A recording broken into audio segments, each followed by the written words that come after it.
Here in Riverside and San Bernardino County, over the past 4 years, rents have increased over 41%. These communities are critical to our residents. They're vital to the economy. They're vital to the quality of life here in the city of Riverside and the county of Riverside. And so let's do more Vista de La Sierras together. Some of you know that I grew up here in Riverside. In thinking about my growing up here, aspirationally, everything's the same. As a kid growing up, what do you want? You want a home that's stable? And if you're really lucky, right, you could take them to your house and not be embarrassed, right? So we've talked a lot about beauty and dignity and so forth. That's a feature. That's not a bug. That's essential. That's a core. And what do you want if you're a parent? You want your family to be safe.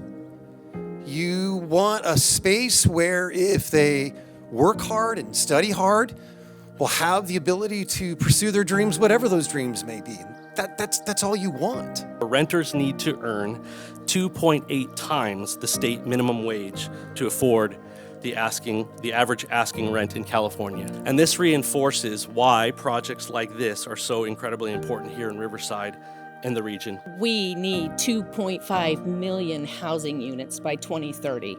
And out of the 2.5 million housing units, 1 million must go to those people who are homeless. But we're working on it. And together, ultimately, with partnerships like this, we can make homelessness rare. It's people like you that make this happen. National Corps, your creativity. We know how much work you've put in, and we also appreciate your commitment to those most vulnerable in your community. You are an example for the rest of our sponsors. Your partnership, I cannot say enough. These are the type of projects we are hungry to fund. There's a saying, right? Anybody can bake a pie, but you can tell the difference the one that's made with love.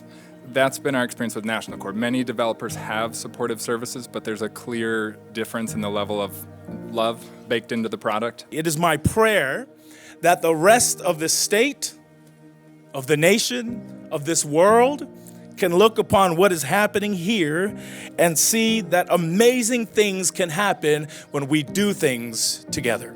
I became homeless in like 2020. I had COVID real bad, and I was in ICU for like 47 days. And when I got out of the hospital, I went to go home where I was renting a room from somebody, and he had locked me out and put all my stuff out on the porch. So from then on, I was in my car, living I'm on oxygen, this and that. It was a real struggle, and that